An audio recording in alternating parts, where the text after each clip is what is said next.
Good evening. Thank you for tuning in to Just Talk Live, a faith and justice talk show. This is actually our 10th series, and we're going to talk about education regarding COVID 19. I am very, very excited. We have three special guests, but right now you only meet two. Two of them are educators, and they're going to talk about the intersectionality of young adults and how they are just trying to stay equipped, the racial disparities, the poverty disparities around COVID-19. And then later, we're actually going to hear from a graduate of 2020 class who is going to yell, and it's from two of our churches, and we all know and love her. She's one of our Presby favorites.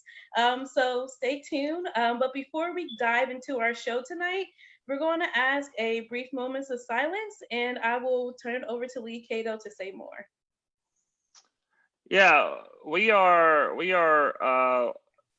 always wanting to acknowledge what is happening right now in the current time, and we don't want to be ignorant of that, and we want to acknowledge what is happening when it comes to the protests that are protesting police brutality and the murder of our siblings of color. And so we are going to take a moment of silence, specifically, especially as people of faith, to acknowledge and to condemn white supremacy, to condemn racism. And we are going to take a moment of silence for our siblings who are Black and brown, who have lost their lives and who have been murdered and whose families are grieving and whose communities are grieving. So we're going to take time right now to have a moment of silence.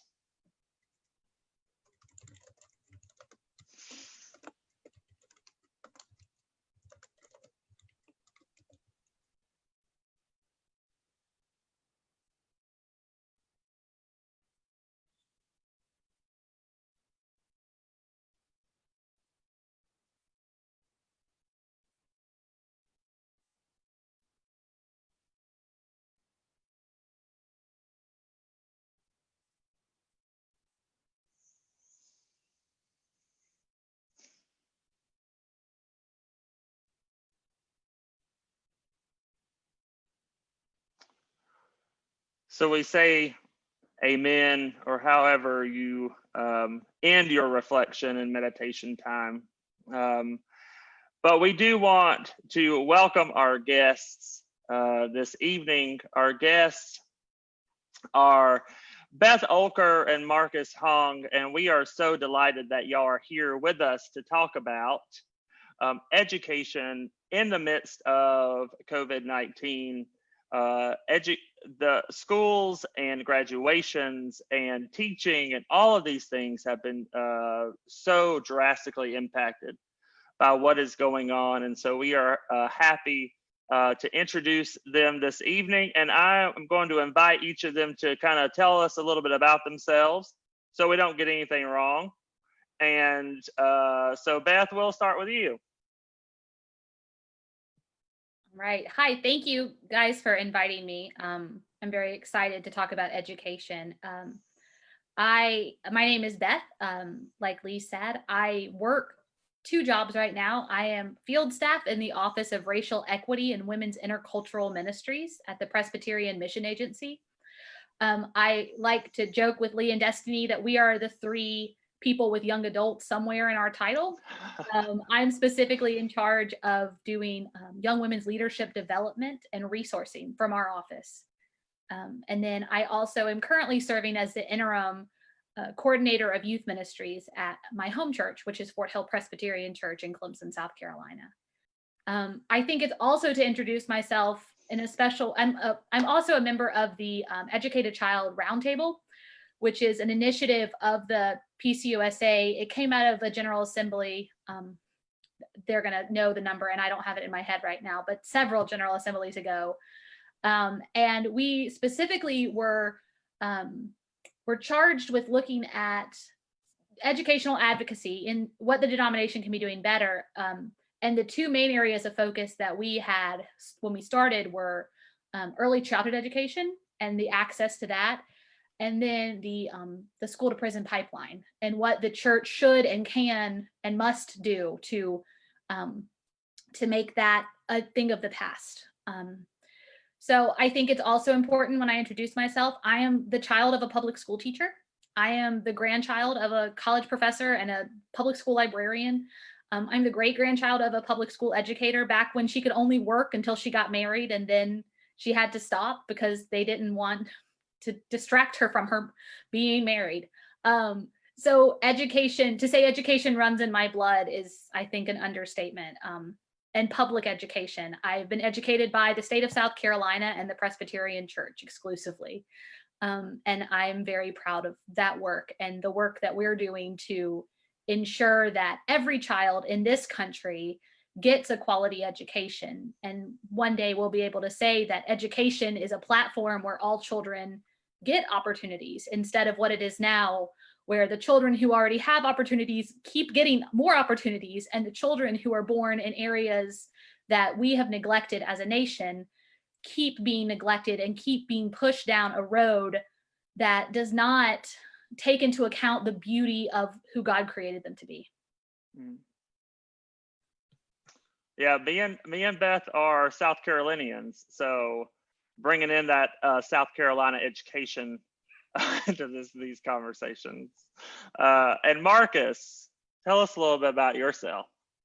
Yeah, thank you, Lee, and thank you, Destiny, for inviting me here. Beth, you kind of ending with that reminded me just of my own family. My mom is still currently a math teacher in the Charlotte area of North Carolina. My brother taught in high school. My sister's been a substitute teacher. And I teach currently at Louisville Presbyterian Theological Seminary, where I'm the assistant professor. Gosh, those two words are so similar, and I can never remember which one. Of practical theology, and I direct the field education program there and the chapel worship as well. And I'm also a student currently at Princeton Theological Seminary in New Jersey, in the PhD program there in Christian education and formation. And I'm also a parent of two little kids, one who's just graduated preschool and the other one who's finished second grade. And so I kind of have experienced all of this from multiple levels, both moving my own classes online and worship online for our seminary community, and then also as a parent watching my kids kind of struggle with what's been going on and see their peers struggle, right, with what's been going on. So yeah, child of educators and an educator myself. Thank you, Marcus. And just to quick kick off the first question, how do you see education being impacted or shifted during this time of the pandemic, COVID-19? And I invite either one of you to go first. All right, I'll do it. Well, first of all, because I am a verbal processor, and second of all, because I want to start with echoing what Marcus said about the struggles of learning online. I started my job at the church about a month and a half before everything shut down. So I've known my youth in their online learning identities as long as I've known them as teenagers who could hang out with other teenagers safely. And I will tell you, it's a big shift. It's a big shift for adults, and I don't want to downplay that, but the shift that it is for the social emotional growth of children and teenagers is something that I think we're going to watch the echoes of for years as they learn how to navigate this world. From the youngest ones who were in, daycare and playing with other kids, and now they're just at home with their parents all the time, to my high school seniors who were practicing branching out and becoming adults, and all of a sudden are smushed back in their parents' house 24/7 again. I definitely see that. I also see in our school district that I live in and my mom teaches in, they delivered meals to every single child who needed one. The teachers got on school buses, took turns, took safety precautions, and got on school buses and delivered meals. They just drove the regular bus routes, but you didn't have to ride the bus to get a meal. And so it was it was fun to watch the school bus come through the neighborhood. But I know that not every school district was able to do that. So I think that's one thing that is definitely worth talking about, is there are children who rely on the public system in this country for most of their meals. And that is a travesty that they have to, but it's a blessing that in some cases we're able to help in that way as people who support public schools. So that's one thing that I've definitely noticed. And we also, my mom is a special education teacher, and she goes into classrooms and helps children learn technology and works with her kids so that they can keep up with their classmates.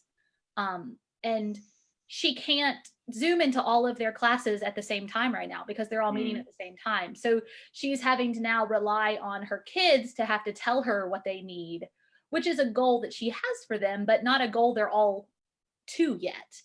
And it's not just her, we have guidance counselors who, which, systemically guidance counselors are still being outnumbered by police officers in our school. And that's something that we need to fight against and eradicate. But the guidance counselors who have their career in caring for and loving these students and helping them through difficult times and being a support system for them, but they can't interrupt the teaching to do the Zoom, and they can't be in every Zoom class at once. And you don't get those passing in the hall interactions. You don't get those kind of safety checks that a lot of teachers do on their kids. So COVID has made teaching harder. I've seen that with my own eyes, but it's also made the village act of raising children harder. Yeah. In some ways, oh, sorry, go ahead. Nope, I was just gonna say thank you, Beth. Go ahead, Marcus. You jumped right in. Good job. In some ways, I think for me, it's reminded us that schooling has not actually been with us, especially publicly funded schooling, for very long, right? And for me, it's a little bit complicated, right? I mean, there's both a democratic and sort of justice-based impetus to have public education. And at the same time, there are some roots of public education of saying, hey, we've got all these youth who can't work anymore because of laws saying that children can't work. Let's just get them off the streets. How do we get them off the streets? We give them to glorified babysitters, right? I mean, there's a really complicated relationship between justice and between just sort of societal control and babysitting and trying to keep the youth under control. So, there's some weird parts here about our productivity as a nation, and how, again, that's a justice issue, that there are some folks who can have kids in school and in daycare and can afford all those kinds of things. I remember moving to Louisville and getting recommendations of the best preschool to get my kid into college, which is ridiculous that, a 3-year-old should be thinking about getting into college, right? So there's a lot of sort of those achievement things that go into schooling and the stress and the pressure around that. But then, as Beth has articulated, there's also, education has historically been an important part of enabling people in society. And so this is sort of further exposed how our educational system doesn't actually do that. So I know that, in my daughter's school, when they had to move to online education, you recognize these huge gaps for some students, right? We are privileged and blessed that I'm the sole working person. I have a good enough wage that my spouse does not have to work. She does freelance work, but she doesn't have to. And so, we had 2 computers at home, so I could continue to work, where my daughter could have her own laptop that she borrowed from my spouse to do school on. But there were other folks, they had to schedule things. They could only be in class for half an hour, because if you had 3 kids in elementary school, and you only had 1 laptop or less in your home, they couldn't all have class at the same time, right? So the disparities there were huge, I think, for students and for kids, but also for folks who are in seminary and graduate school. Again, if you've got multiple folks coming home, all having to use the same thing at the same time, it creates this huge logjam of access. So that's just one small thing that I think has just revealed the disparities that have been existing and that we have not dealt with. Yeah, if I could say something off of that, I think one of the things that I've been thinking a lot about this week, and been hearing from the context of the issues that our country has with its police system, it's not bad, one bad person somewhere or one bad teacher or one bad, it's systemic. There is rot in these systems that keep, they keep teaching isms, and they keep teaching white supremacy, and they keep teaching all of these different things that we think that we're evolved beyond, but we are definitely not. And I think that we have to witness that as the church. Yeah. Oh, go ahead, Marcus. Oh, well, just thinking through moving through online as an educator. So from the other side, being a professor, teaching online can be good. It's not always ideal, but it can be good, and it can be very good with trained educators. We had like 2 weeks to switch from entirely in person to entirely online. And people were experiencing that in their homes too, right? Trying to help their kids learn that way. But from an educator standpoint, having to I'd already been researching ways of doing it beforehand, just as a way of advancing myself as an educator, but to go from 0 to 60 on it is ridiculous. And so I think that that's also impacted people's education, that those who are educating were not prepared fully to jump into it. Yeah, and so my mother works for the school district, a school district in South Carolina, and it is a school district that is underfunded drastically, where students are not given laptops. They are not given any kind of way to be productive, to learn. They are not equipping parents very well because simply they do not have the funding, and they do not have what they need. And our school district is a school district that is very rural, but it is also very diverse in its makeup. And so it is marginalized communities that are being affected by this more systemic, when we're talking about funding, as well. And I talked to my mom the other day, and she had to go into work to run off copies, because they are doing it very old school, running off copies, and parents have to come and pick them up. So we're talking about, do they have travel to come and get them? Is anyone able to sit with them and do the work? Because their parents might work 2 or 3 jobs, things of that. And so I'm glad y'all brought that up, because it does hit all of us at some point in the public education system. And what we're seeing now in this administration, and then what is happening to public school funding, I'm just wondering if y'all could speak a little bit to that, as to what we can do. That's one thing, but also just to make people aware that funding for public education is being cut drastically, and it's being done intentionally. Yeah, so I just wanted y'all to talk about that. And Destiny.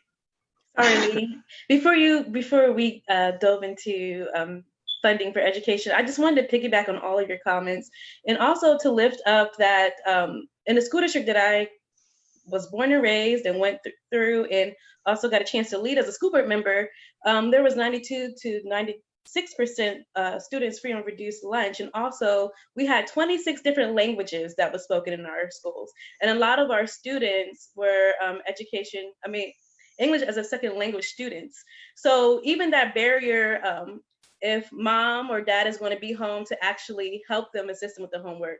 And if they are home, can they understand to teach the lesson? So just lifting up all of those things. And then 2, hitting on education and how it's funded.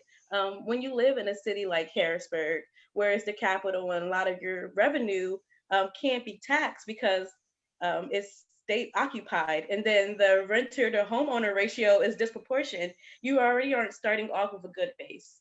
So kicking it back to Lee about the funding question, just laying down some underlying for those who aren't educated on how school systems are funded. Yeah. So what I know about school system funding is it's mostly in most of the areas of the country that I've lived in, and the people that I work with on the Educated Child Roundtable, is it's a lot of from property tax. So people, that's why you hear about people moving into the nicer neighborhoods and basically being house broke. So putting all of their money into a house and not having any savings or any emergency funds to get their children in the best school districts. And you also have the less financial support a school district can give their teachers, it also tends to have more teacher turnover. So these wonderful teachers are coming in out of college and not getting the support they need and not getting a livable wage and not being able to pay off their student debts, because that's something that, I mean, we're on a young adult chat. We can talk about student debts all day. If your job can't pay off your student debt, then it's not a livable wage. And these are not people who, these are people who went to state college for education degrees and, took scholarships, and it's not an unquestionable thing that your teacher should be able to pay off their student debts with their salary in a reasonable amount of time. But then they move to these school districts that are better funded, and gosh, I sure don't blame them. And I would probably do the same thing if I had gone on the education route that I had planned to. But it means that the students who need the most stability and the most support, because the resources are fewer in their community, those teachers are burning out and not being supported, and so they're leaving. Some of them stay and some of them leave, and I think those are both, again, it's not the people, it's the system that's the issue. And so that's sort of one of the things that I would encourage people who are listening to this, Presbyterians, good education supporting Presbyterians. It might not be your children's school district that needs your help. The PCUSA as a denomination is very white. It is very privileged. It is very upper middle class, leaning more on the upper middle class. So chances are, those of you listening, if you are making these choices, you are in those nicer school districts, or you've intentionally chosen to stay at a school district. So it might not be your child's school that needs the extra funds. It might be, I don't know. We can always have more arts, and we can always have more guidance counselors. And if you can use your money to get that in your children's school, by all means. But it might be the neighborhood school that your church is in, that your congregation members used to live in, but because of redlining and white flight and all sorts of things, a lot of churches aren't community churches anymore. So it might be the community that your church is in. It might be the community that the YMCA you go swimming at is in. It might be the community that you drive through to get from your house to your school. Don't limit your support just to what will benefit your personal children or the personal children in your life. That's part of it, but that's sure not all of it. And if you need to think about it through the lens of your children, think about the fact that you want their peers from across the area to be well educated and to be wonderful members of society, so that when your children can vote for president, they have good choices to vote for, or they have good people to talk into voting for them. Which I think, for me, that leads into thinking about voting, right? And voting on the local to national level, right? So my spouse is a member of she stumbled into being the president of the PTA of my daughter's elementary school. There's a long story there that is her story that I won't repeat. But so just thinking through, from the level of school board members in your local area, right? Educating yourself about them, educating yourself about the things that they're standing for or not, the things that they would vote for or not, and then holding them to account when they don't do those things. And again, that's a complicated discussion, right? Because one of the things I realize, and that my spouse has realized through being the president of the PTA, is there are some people who have time to do that work and others who don't. And so part of this is recognizing, again, utilizing one's privilege. If you've got the time and the space in your life to do those things, do those things, and then also listen to those who don't have the time and space, and and try to amplify and magnify their voices and their decisions. It's a lot going on, but voting at the local level and holding people accountable, because a lot of decisions are made quirkily at the local level. The local school district here in Louisville is strange beyond belief. They attempted to address disparities by having a busing system where one kid can go from one side of the city to a school on the other side of the city, which in one way you think might be good. And there are some advantages maybe to that. But then also think about that kid being on a bus for an hour and a half each way, right? I mean, there's a lot of things that go wrong with that too. And there's applications and whole systems. Our church has done in the past and continues to do a little bit of work in helping those who are immigrants or refugees in Louisville and who have kids, to help them to try to get their kids through the schooling system here, because it's labyrinthine and very complicated to get your kid into a school here in Louisville, even a public school, just going to a public school, right? So a lot of those decisions are made at the local level, and figuring out who's being voted in and voted out, and who's saying what about what. So and to kind of change, but one other thing that I thought of, which is something that people can do now without, even if you don't have an election coming up, or even if you don't have any money to donate anywhere. One of the things that I've found has been crucial to my learning about education and just the world is to both kind of assert and remind myself that my education, I am very proud of my education. It has gotten me a lot of places, and I'm Lee and I talked about being from South Carolina. Like, that's a state that you usually get sneered at when you say you're from there, but like, we've done pretty well for ourselves with our public school South Carolina educations. That being said, the education specifically in history that I was taught as a child in my school system was probably about half of the truth. There are things that I'm learning about in my 30s now that I should have learned in history, like about the Bacon Rebellion, and about the fact that Rosa Parks didn't just decide one day that she was sick of it and just decided on a whim to not get up when the person asked her. Like, it was just a cash decision. Like, I was taught these events, but now I am learning just how much I was taught them from such a whitewashed history book. And that is not gotten better, as I can tell. Marcus, I mean, maybe the second grade book is better than it was when I went through second grade, but that's something that if you are watching and you have children at your house this summer and you want structure and lessons, like the Facebook and all social media has been full of resources about learning actual US history. And listen, email me, Beth Olker, pcusa.org.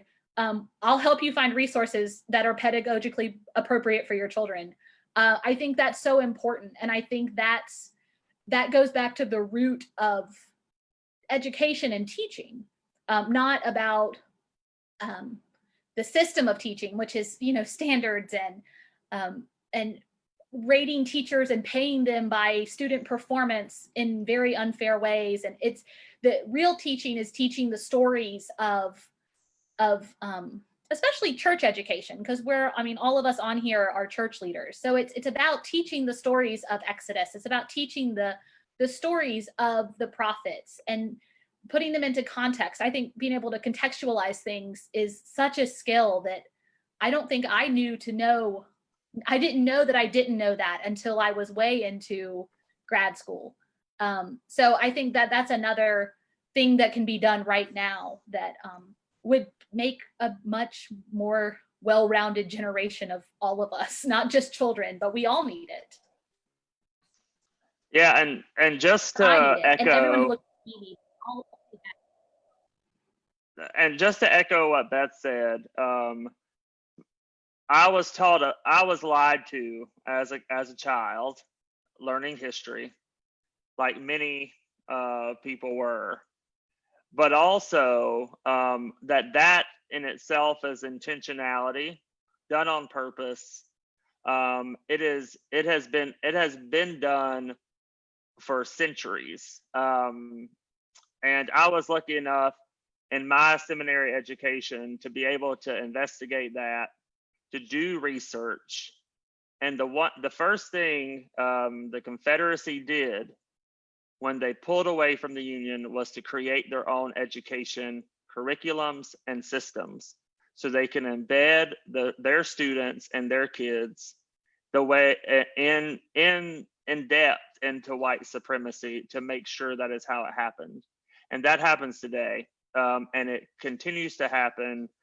And I just wanted to lift up that intentionality. And if anybody wants to go into the fight right now, if protesting on the streets is not for you, then curriculum reform. If that is your thing, then we should be fighting people who are creating curriculums. We should be vetting them. We should know what our kids are being taught, because that is how it happens, and it is done intentionally. And so also offering you a way to get into this, if that is your thing, that is very important. Curriculum development. And not just textbooks, but starting with, if you have a 4-year-old in your house and you have bought books from them, it is very likely, if you have skin that looks like mine, that you accidentally bought them no books with children of color in them, because we still have to seek those out in a lot of places, especially if you're in a predominantly rural white area. It's possible that you made it through high school and college never reading a book by a person of color.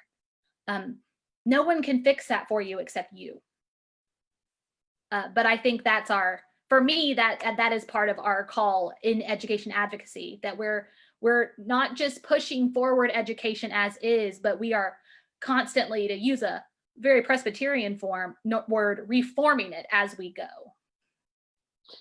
I'd also say that this is where reforming our education system, and also teaching ourselves continually how to learn, right? One of the things that teaching to a test and basing teachers' salaries and standards and rankings on test scores just completely obfuscates is the need to just learn how to learn. And especially in this time, we have so much information just flying at us, and falsified information. And so figuring out how to enable people to know how to learn, and know how to seek out good information in this time, and again, educating ourselves on good sources and good information, that's huge in order to sift out fact from falseness. 100%. And to be able to admit that we were wrong all along is something that takes a skill that can only be taught by example. Thank you, Marcus and Beth. Just to put it, before I ask the next question, just to put a plug out there, if you live in Idaho, Indiana, Iowa, Maryland, Montana, New Mexico, Pennsylvania, Rhode Island, South Dakota, and DC, you still have about an hour and a half left to go out and vote. Like Marcus said earlier, those locals elections matter. This is where you can go out and change who your school board members are, who your city council members are, your state representatives, and so on and so forth, local county commissioners. These local elections affect you more sometimes than who's running for president.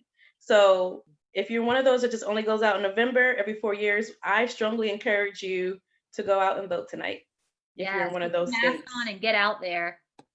Put a mask on it and wash your hands. Advocate for vote by mail. Yeah, well, that's too late. November if you missed it, but go out now. Go out today. You still got time. Yeah.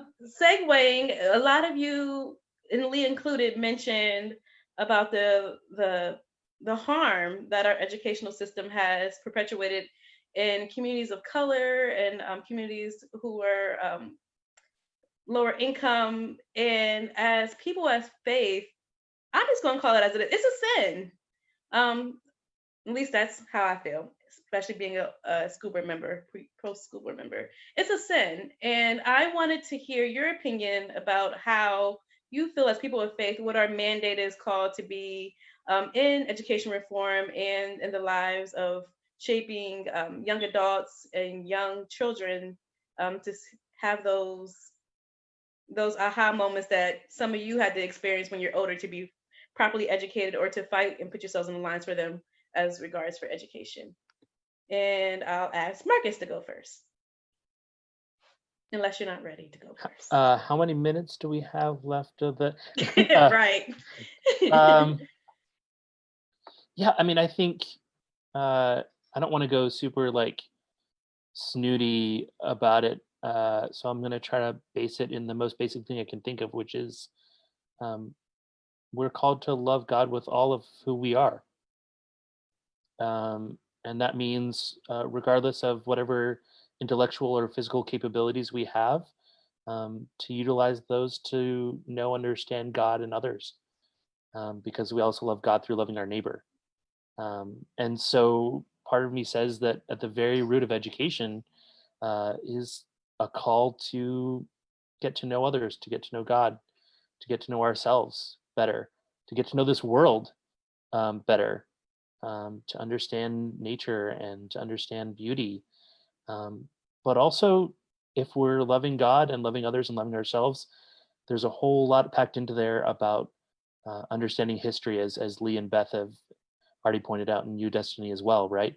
So all these kind of subjects that end up in the curriculum, however we structure those, music, art, math, science, all those are pathways toward fulfilling a call to love God and love neighbor, because we can't rightly do so without some of those educational pathways.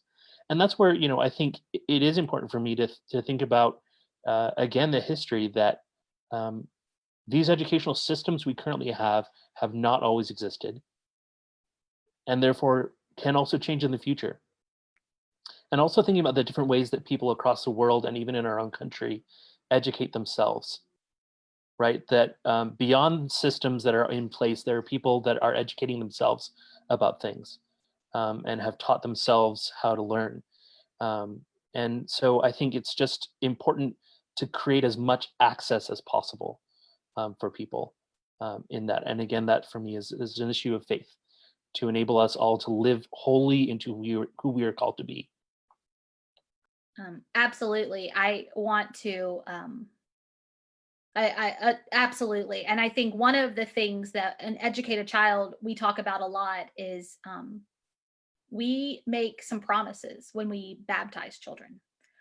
We promise, in fact, we answer the question is, do you members of this church promise to guide and nurture this child by word and deed with love and prayer, encouraging him to know and be a faithful member of Christ's church, which I interpret as, the world.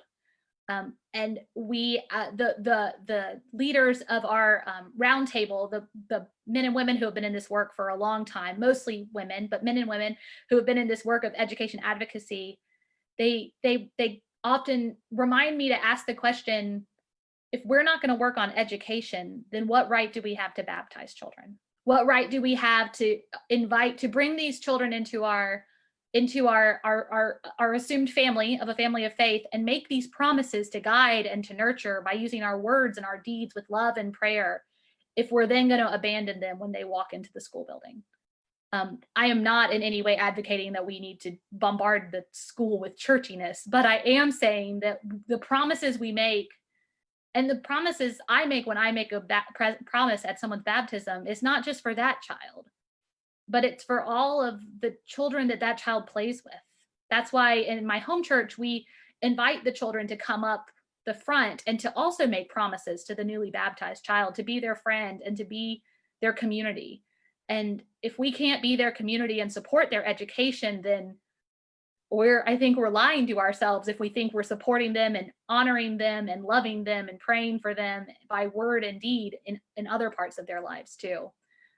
So, I think every time we baptize a child, we're making a promise to support their education and to support the education of all of their classmates and all of their friends and all of their neighbors. Well, thank you. Thank you, both of you, for amazing things to think about But we wanted, so we're doing things a little different tonight. We're gonna close this section off of our show, but we really wanted our guests, we wanted Beth and Marcus to offer the class of 2020 advice, a comment, whatever they want to offer to the class of 2020, because it has been a different year for them. And so, yeah, Beth, what do you have to say to the class of 2020? I will say the two biggest lies you will be told is that you can't make a difference and you're the only one who can make a difference. Neither of those things are true. You can make a difference. You make a difference in every one of your choices. It just determines which difference you're making. But also, it's not just your job. When you hear someone say you are the future of the church, I know it sounds like a nice thing when they say it to them, but it's not that you're the future of the church. You are God's beloved child.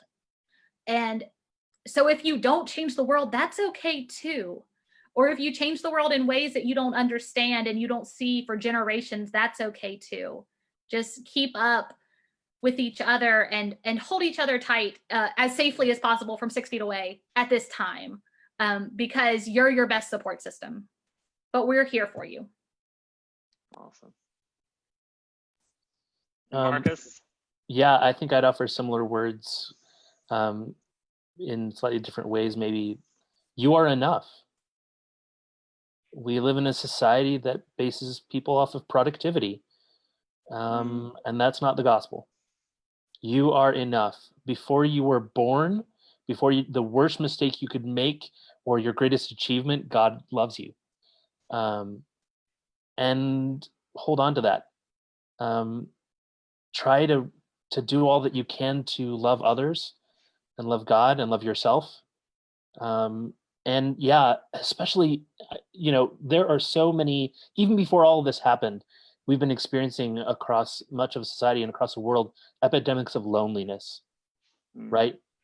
There are some things that are out of your control. COVID-19 is not in your control. And so there are some things that you can't control that might make you lonely. But if possible, reach out for those networks of support, right? Where possible in your life, and honor those, prioritize those above other things in your life. I had a professor once say, my calling, at the end of the day, I might be a professor now, but eventually I'm going to retire. And then what am I left with? My relationships, right? So our calling first is to those relationships. Again, to love God and love neighbor. Well, awesome. Thank you all so much. And blessings to you. And I'm sure we will see each other at some point. We will meet again. And so we will bid you farewell. And thank you so much. Thank you, guys. For this. And they say Presbyterians don't preach. Whew. I felt the spirit. Thank you all.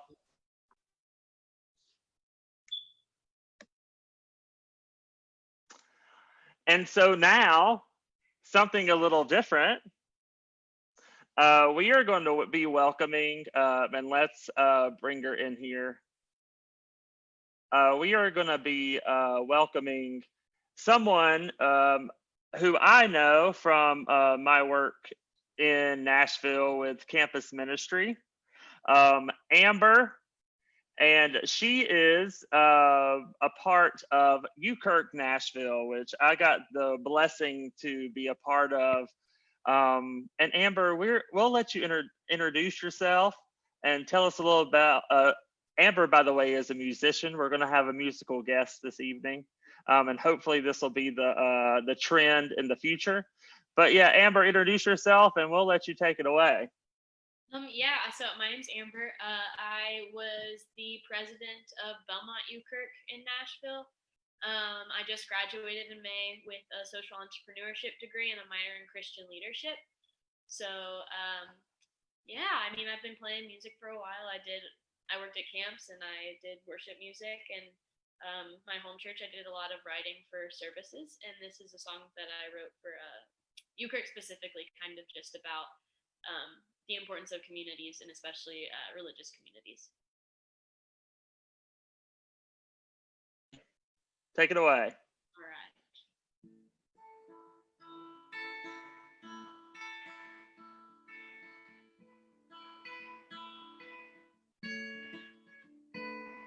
Don't worry, just know that time scares us all, and there's always a need to go wherever you feel called. Yeah, the lights of the city will remain till you return, and there's always a chair at the table and welcomes to be heard.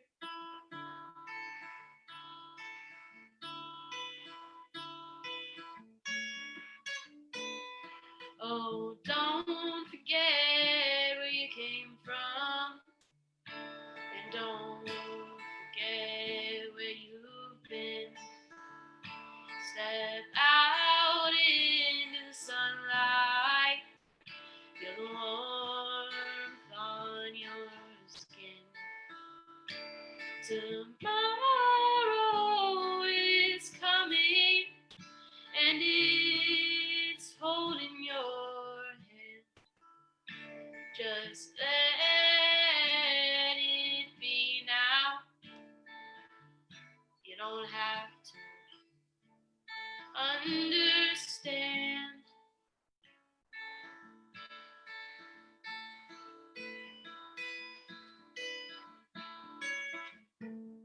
There's a light that is burning, yeah, an eternal flame, and a water that is running with love that will remain.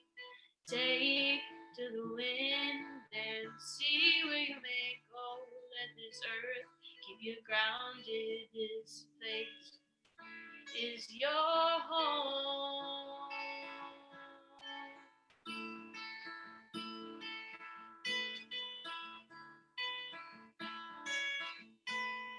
Oh, don't forget where you came from, and don't forget where you've been. Step out into the sunlight, feel the warmth on your skin. Tomorrow is coming, and it's holding your hand. Just let it be now. You don't have to understand.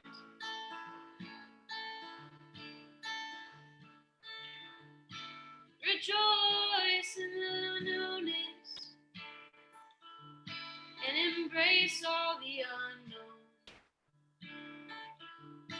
There's so much to remember and so much more for tomorrow.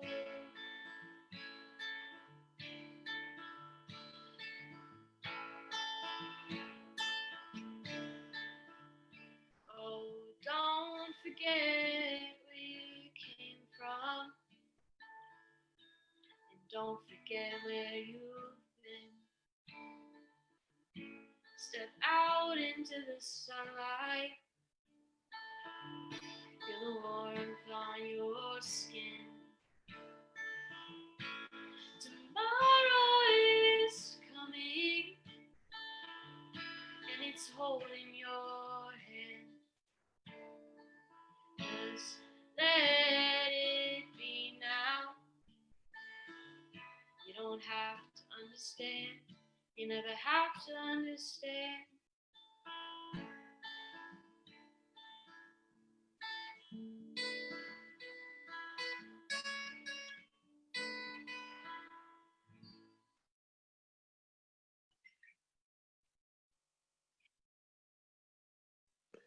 Thanks, Amber. Thank you so much.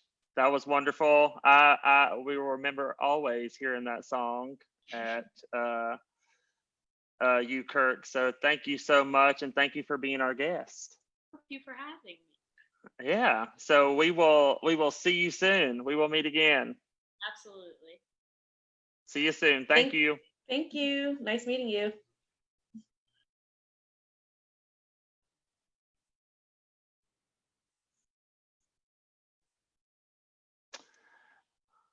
Destiny, we have had our first musical guest.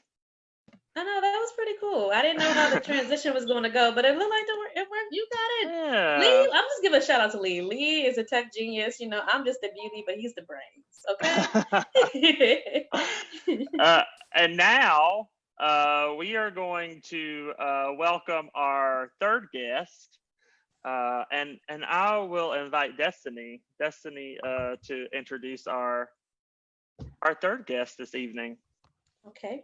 Well, I don't want to brag on this third guest too much because I feel like when I moved to Louisville, I met her and got to see her somewhat halfway through her high school education and just watched her grow into a beautiful young lady. And now that she's a graduate of the class of 2020 and heading to Yale, I'm so proud of her and to be one of many churches I attend here in the Louisville area, but I like to call one of my church homes. Faith Evanson, as stated, she is a member of Beachmont Presbyterian Church, graduated from DuPont Manual High School, and is going to be part of the class of, I guess, 2024 of Yale. Woo, Yep. woo, woo. Lee, without further ado. Yeah, we wanted to welcome Faith on here for one, just to get a firsthand experience as to our students whom we love and what they've gone through this year when it comes to COVID-19. To get a firsthand experience and invite Faith to share that with us, and also. Yeah, and to congratulate Faith for graduating and going to Yale. That's amazing, and we are so glad you are here. So Faith, we're gonna invite you to share your experience. How has the pandemic? How did it affect your year? Yeah, just we invite you to share that with us. Okay, so for JCPS specifically, it was really unexpected and abrupt, and they sort of told us like at like 2-week increments of like how the rest of the school year would go. They would say, you know, another 2 weeks of not being in school, another 2 weeks of not being in school, until they finally canceled the full year. And our last day was March 13th, and that day was pretty much just us like shuffling through classes, talking about how to handle the next couple of weeks of being out. And JCPS didn't have an NTI program or non-traditional instruction program in place, but I think they did a really good job handling it. And so like for the first 3 weeks of school, we basically had no schoolwork. Teachers were told to not even reach out to us. So it was sort of like a weird like vacation. It was kind of like funny. We were like, oh, like spring break got extended 2 weeks and we would call it Coronacation. And we were just like having like a good old time. But then like after 3 weeks, they extended it again. And that's when they started the non-traditional instruction. And that was really difficult on my little siblings, really, and my mom, who had to like step in as teacher now. And it was really hard for them to go back from like not doing any like schoolwork to trying to do like completely new type of schooling. And for me, it was like a motivation thing. I felt like I was done with school. I felt like I graduated, but I didn't. So I would like see the assignments piling up and I just didn't want to get out of bed. I just would look at it, and then it'd be Thursday. They're all due Friday. I think that's how it usually rolls. It was like, we got a week for every assignment. It'd be Thursday and I'd be up all night because I kept like pushing it off. And I was like, it's okay. Like I got another day, another 2 days. And ultimately, I did have to miss out on like some like nice things like prom and like senior picnic and like a formal graduation, which kind of sucks. But on the night of prom, I think all of this boosted like the students' creativity because we were inside for so long. So on prom night, we just decided to have our own little like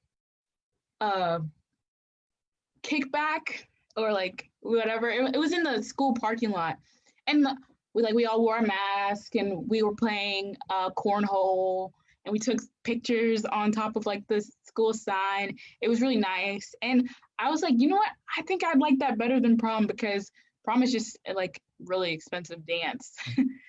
And then with graduation, it was different, especially this year, because it was a parade. It was like a route, and the school I just graduated from is really close to U of L. So we started at U of L's parking lot, and like we drove through. Everybody had their cars decorated. People were honking, sticking their bodies out of the windows, going through sunroofs, and like screaming at everybody.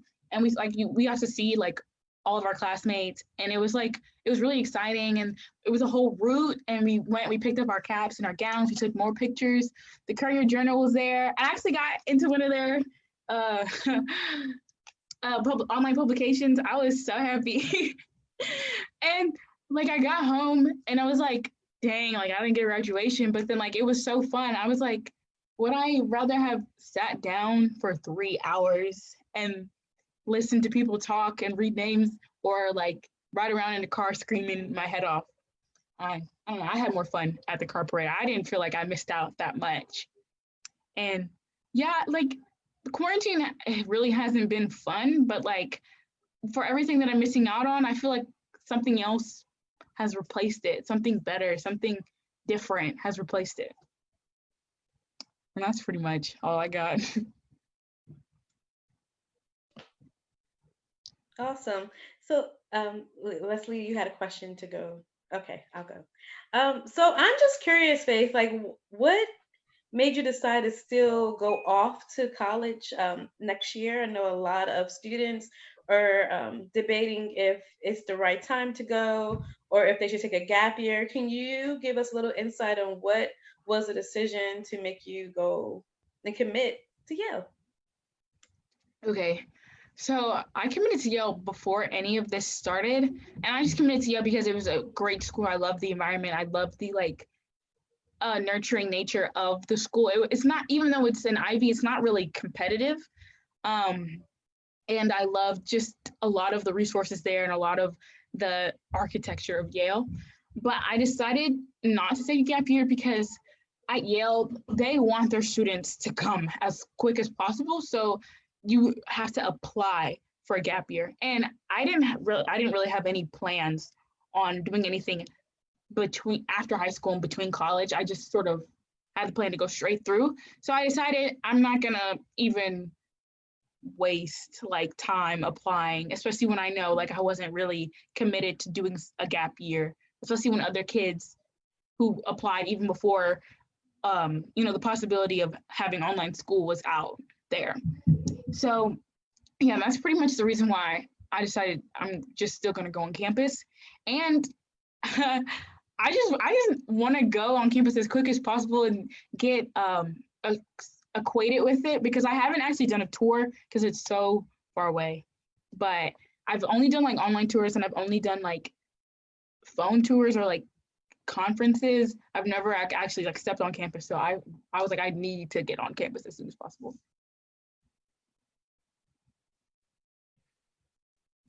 Yeah, Faith. So since you are going to be going, I wonder what you've heard what is Yale doing when it comes to safety? Do you know anything that they're telling you right now? Yeah, what are they telling you right now when it comes to safety? So they are offering testing on school grounds, and they're requiring us to wear masks on campus. And they had some other precautions, but I don't remember all the specifics. But those were the two big ones, that they would do testing on campus and they would want us to wear masks. So that's good. So at least there's some things set in place. Right. But I did want to ask you, so we asked our other guest, since you are in the class of 2020, mm-hmm. we would love for you to say what you want to say to the class of 2020. Whoever is watching this, so it could span all over and we would love to hear what you have to say to the class of 2020. All right. Okay. Class of 2020, best class of the past couple years. You guys are smart. You guys are bright. You guys are cheerful. You guys are committed. You guys are passionate. You guys fight for justice. I've never, seen a class that does as much in the community as my class. And not to knock on other classes, y'all do your part, but class of 2020 got it going. And just shout out to you guys. You guys are a beautiful class. Really, I know that it's like hard times, but meet up with a couple of friends, social distance if you can, have a good time before college. If college is not the way you're going, then that's fine. Celebrate your graduation, going into the work field. That's great. And just, guys, like, we've been through a lot. It's been a rough 4 years, but we made it. And that's all that matters. Awesome. Well, thank you, Faith, for coming on. You're definitely one of my favorite youth, the class of 2020. But you know that girl. We got to catch up before you go. If this COVID passes over. I'm Black and I got allergies, so I got to stay in the house. I ain't trying to catch that COVID. So, but thank you for coming on. Is there any final remarks you want to give? No, just thank you. I was say, I think you ended well with your wishes to the class of 2020. Awesome. Thank you. Well, I'll kick it back over to you, Lee. Thank you. Awesome. Well, and good luck, Faith. We wish you blessings on your journey. Thank you. And to get to Yale. I know you're anxious to get there and explore. So blessings on that. Well, thank you everyone for joining us tonight. This was a great conversation we had when it comes to education and COVID-19.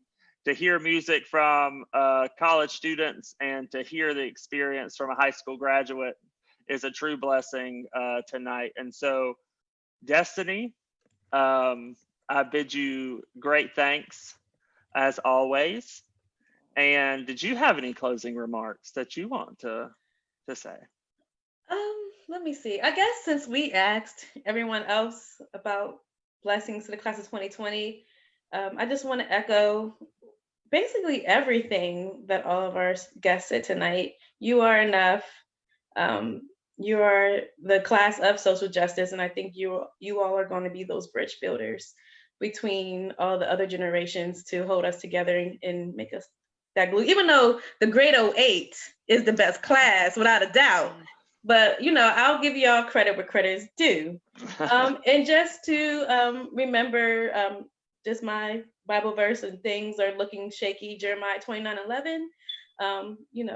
God has the plan for you. And so when you feel down and out, and Faith, this is to you too. When you go to school, just know, open up that Bible and call me. I got you, girl. Okay. Well, amen. Amen to that. And how about you, Lee? Well, I echo it too. I am so inspired by this class and the classes that are coming up, and this generation, to see how engaged in the world these people are, and I have very large amount of hope for the work that this class is going to do for this country and this society, because it is a class that wants to see change being made. And so, just blessings for a new future. Keep that work going, and always question. Never take anything at surface value. Always question, and you'll be good. And to you, Faith, yes, I am proud of you and proud of all of the class that has graduated. And we send you love and we send you blessings. And so, good night, everyone. We will see you next week. We probably won't have another episode this week, but we will see you next week. And it is a blessing to be among you guys this evening. So until next week.